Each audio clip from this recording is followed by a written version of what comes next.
Pemirsa Sekolah Wiaden Pelayanan Publik Ring 44 Desa Dinas Ring Kecamatan Abang Kabupaten Karangasem metutup jebos.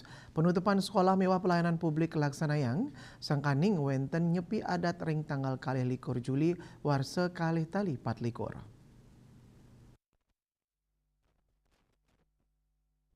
Sile tunggil pecalang desa adat Kesimbar Inyoman Arya Mausang parikrama nyepi adat sampun kekawitin galah pitu semeng kantos pat sande. Selami nyepi adat krama sanerau saking pat desa dinas inggih punika desa Kesimpar abang nawakerti miwah pit-pit nenten kedadosang wa parikrama ring jabo.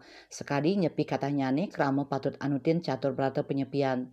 Selami nyepi adat sekolah pelayanan publik toko warung miwah sanilianan metutup kantos galah sande. Arya Mausang yening panreptian nyepi adat puniki tambis pates kadi warsa sedurung nyani. Sawilang catus pate miwah petluan sanewenten ring wewidangan pat desa dinas keraksa oleh pecalang desa Irike.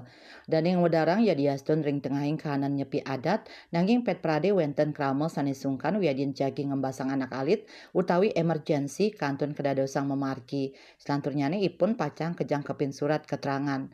Asa punika taler babin kamtibang Abang aibtu iputu mardika wedarang ring pangupaya penreptian nyepi adat inucap baik ketandaning laksanayang patroli keliling antuk mastikayang pemarkin nyepi adat memarki antar. Eka Parananda Bali Pos Nguningayang.